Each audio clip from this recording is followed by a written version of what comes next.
Lorsque j'entre dans la méditation, je me détends, je lâche prise à mes pensées, mes émotions. Est-ce que je peux comparer ce moment au moment de la mort où je lâche prise, où je lâcherai prise à tout?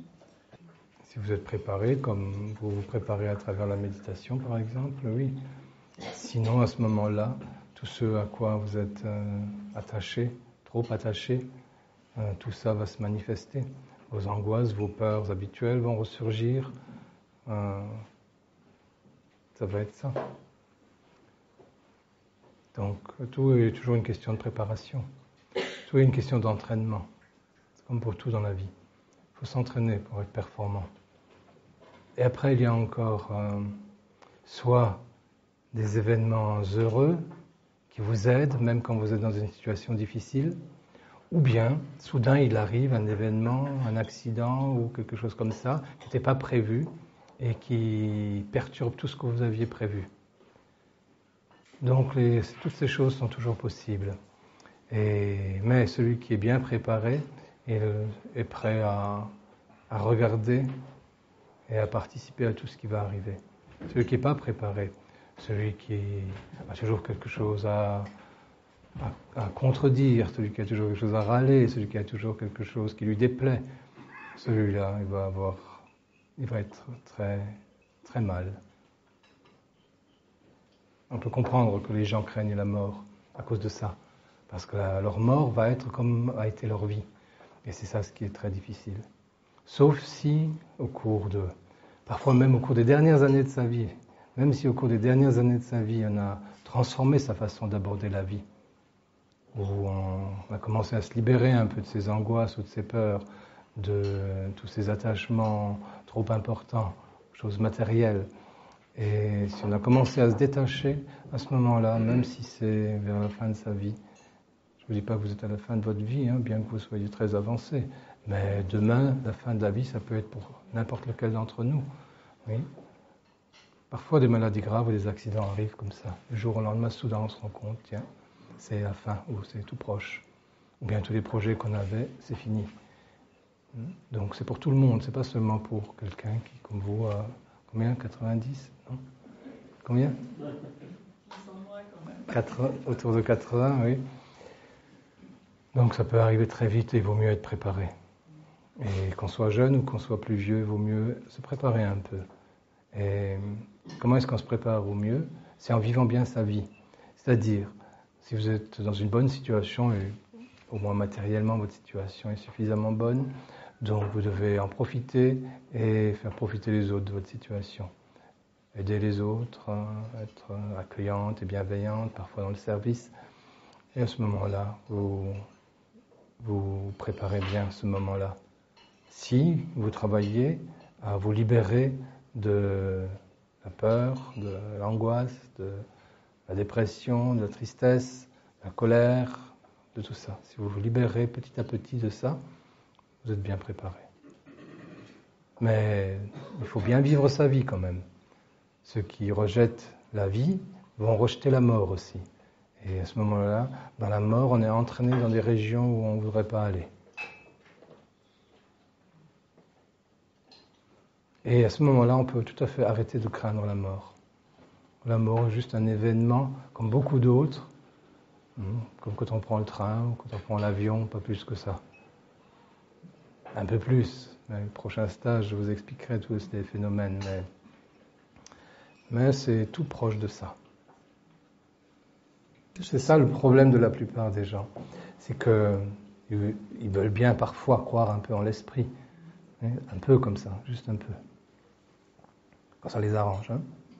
Et le reste du temps, ils sont réellement identifiés au corps et à tout ce qui se passe avec le corps. Vous pouvez regarder dans votre vie, tout ce qui vous pose problème, ce n'est pas des histoires spirituelles. Ce qui vous pose la plupart du temps problème, c'est uniquement vos histoires physiques qui deviennent un peu émotionnelles et qui vous font considérer, qui vous font penser. En réalité, il ne s'agit que de la survie de ce corps. On peut un peu le comprendre. Les animaux, pour eux, c'est comme ça. Ils vivent une vie et puis ça s'arrête et c'est fini. Et pour l'être humain très matérialiste, c'est la même chose. Il sait qu'au bout de sa vie terrestre, c'est fini. Il sait ou il pense comme ça. Et donc, la préoccupation à ce sujet est normale, elle est naturelle. Mais le problème, c'est que l'être humain n'est pas ce corps. Il est un esprit qui est incarné dans un corps. Et le seul problème, c'est que si la conscience ne s'occupe que de ces histoires de corps, de tout ce qui est matériel et toutes ces envies, tous ces désirs et tout ça, au moment de la mort, le même phénomène se produit. C'est-à-dire que la conscience est obnubilée par le corps. Et qu'est-ce qui se passe avec le corps? Il n'arrive plus à respirer, il a mal, il voudrait continuer à manger, il voudrait continuer à marcher, à courir. Et puis les cellules commencent tout commence à pourrir. Donc il va vivre ce pourrissement du corps physique, parce que c'est ce qui va lui arriver. Il va le vivre d'une façon terrible. Cette identification au corps va se poursuivre puisqu'il n'a rien fait d'autre. Et il faut être très attentif à ça. Ce vers quoi va ta conscience aujourd'hui, c'est ce à quoi tu t'entraînes pour ta conscience. Et plus tu accordes d'importance à toutes ces choses matérielles, plus tu vas subir la souffrance du retrait.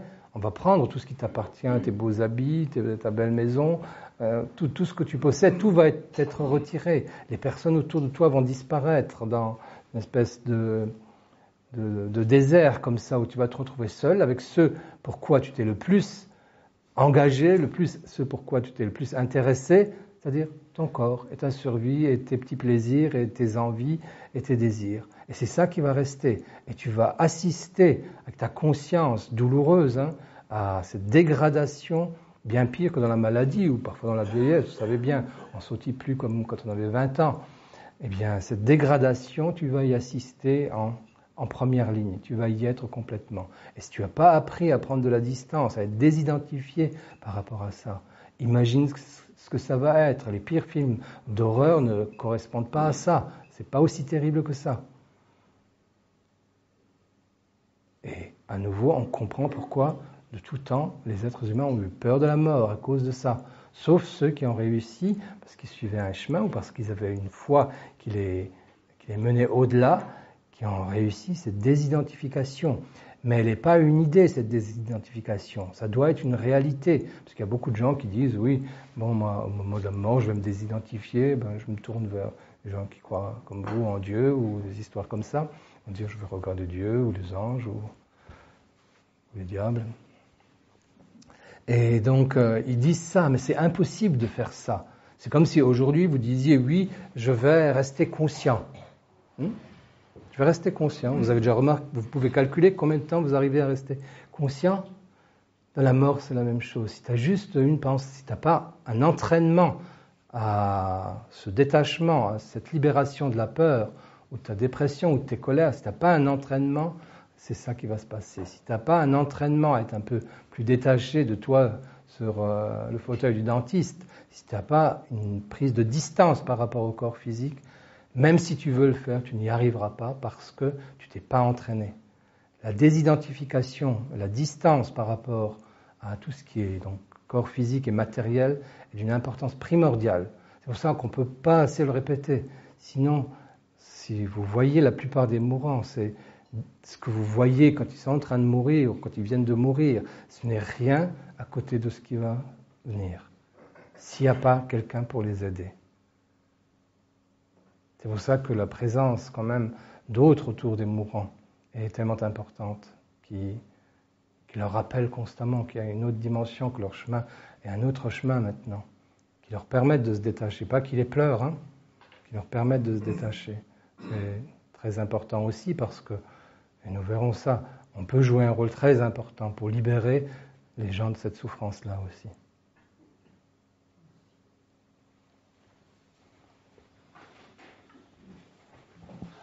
Après, tu as des histoires quand même, Les gens, tu vois, on te raconte des histoires.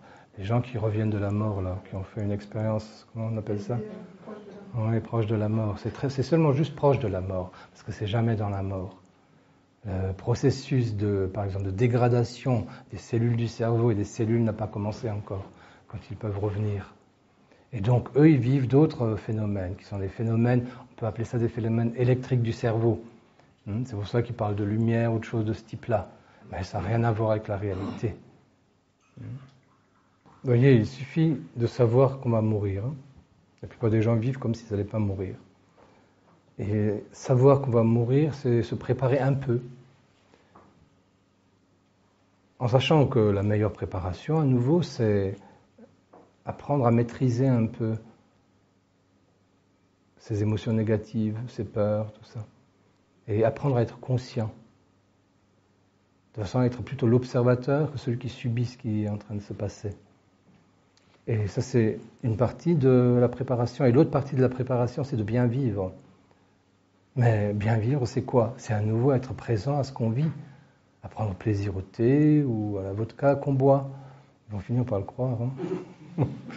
Oui, bon. Donc, ou à l'eau fraîche qu'on boit, au pain qu'on mange. Être présent à ça, tout simplement. Et en profiter dans le sens où aimer être dans le flux de la vie, quoi qu'il arrive. Et si c'est négatif, on le transforme intérieurement, positivement, parce qu'on sait que karmiquement, on n'a pas mérité mieux que ça. Quand c'est positif, on sait qu'on l'a mérité, et on en profite pour accumuler plus de mérite si on reçoit quelque chose dans le partage avec quelqu'un. On commence avec les membres de sa famille, ou les gens qu'on aime, et puis après on essaie de partager avec ceux qu'on n'aime pas aussi.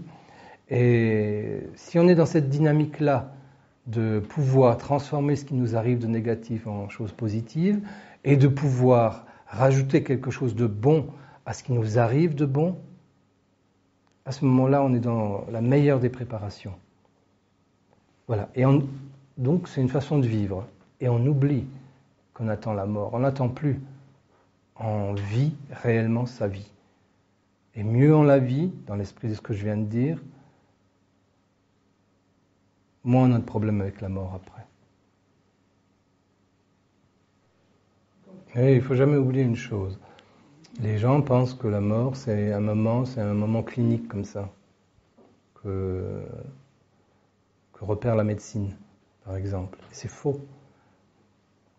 La conscience reste dans ce corps, pour la plupart des gens, pendant au moins 3-4 jours encore, et elle participe à tout ce qui se passe à ce moment-là.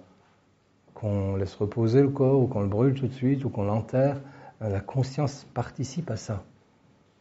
Et si on s'est intéressé qu'à ce corps, elle ne peut participer qu'à ça, elle ne peut même pas s'intéresser à autre chose. Vous voyez ?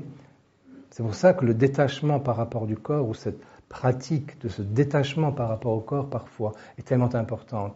Pour que lorsqu'on va maltraiter ton corps, et aujourd'hui c'est comme ça qu'on fait, c'est-à-dire qu'on ne s'occupe pas correctement du corps des morts, il vaut mieux être capable de se détacher. C'est pour ça que je te dis, quand tu es chez le dentiste, fais une séance de relaxation, de façon à être au moins à commencer l'entraînement du détachement de ce que l'autre trafique avec toi. Et souvent c'est comme ça, il vaut mieux être détaché par rapport à ce que les autres trafiquent avec toi, avoir un peu de distance. Et parfois cette conscience reste avec le corps pendant pratiquement 1 mois, pendant longtemps pour certains. Et tu vois ce que ça entraîne comme présence. C'est pas la bonne présence au corps, hein. C'est pas le rappel de soi, c'est pas l'attention consciente dans la présence, hein. C'est cet attachement d'un processus dont tu ne peux pas te détacher. Et ça peut aller jusqu'à 49 jours comme ça. C'est pour ça qu'il faut apprendre ce détachement.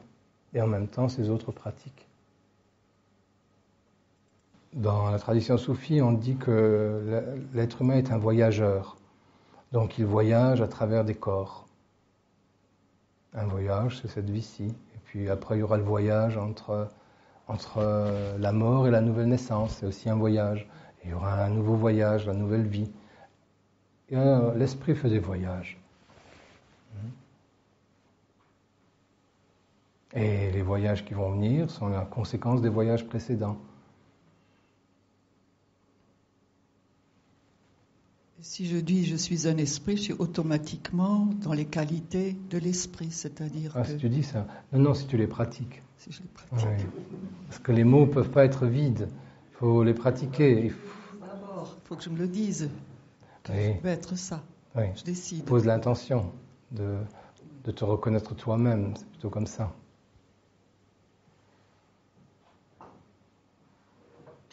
Souvent, on peut se poser la question, qu'est-ce que j'aime le plus dans ma relation aux autres?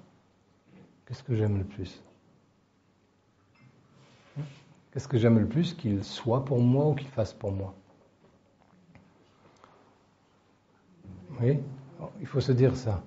Plus j'avance dans la vie, plus Ouais. je me détache quand même des choses matérielles. Ouais. Enfin bon. Mhm. Et ce que je trouve le plus important, c'est la relation avec les autres. C'est les personnes qui sont autour de moi, les amis. Je trouve c'est le seul bonheur vraiment que j'ai encore, quoi, de pouvoir Ouais. cultiver ça. Avec l'âge, lorsqu'on devient un peu plus sage, on se rend compte que c'est ça la chose importante. Mais pour la plupart des gens, il faut qu'ils réfléchissent à ce qu'ils aiment le plus, que les autres soient pour eux ou font pour eux. Et après, ils font ça pour les autres. On peut assister à la détérioration du corps après la mort. Qu'en est-il des émotions? Qu'en est-il des pensées? On vit ça comme... parce que là, déjà, on a le corps qui sert un peu d'amortisseur. Est-ce que c'est l'affolement total dans la tête, ce qu'il n'y a plus? Et au niveau des émotions, est-ce qu'on vit tout un tas de drames ou de...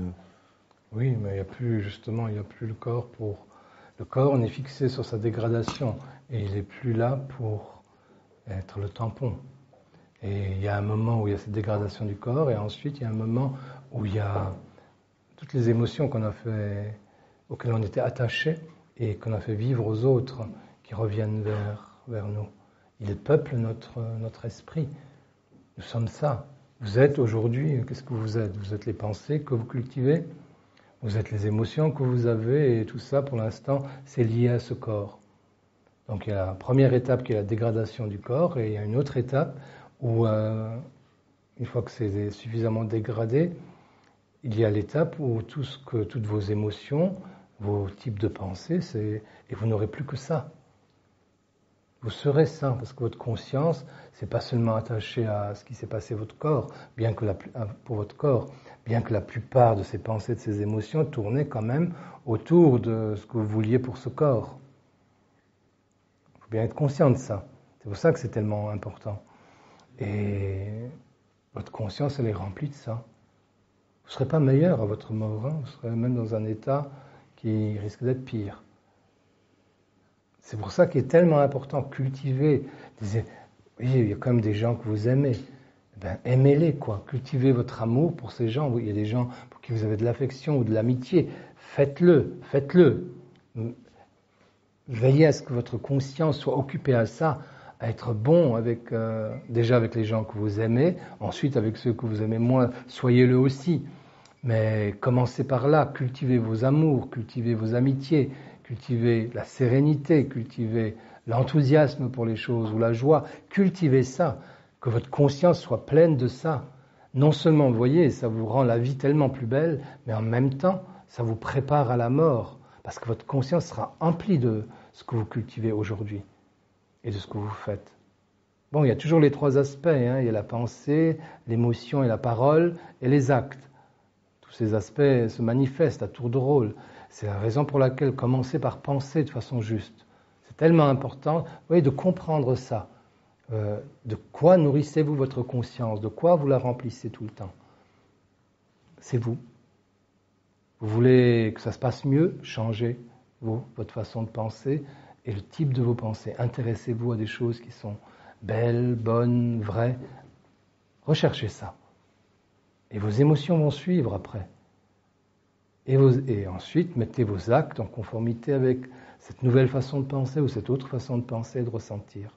Ça, c'est la chose importante. Bonne journée à vous.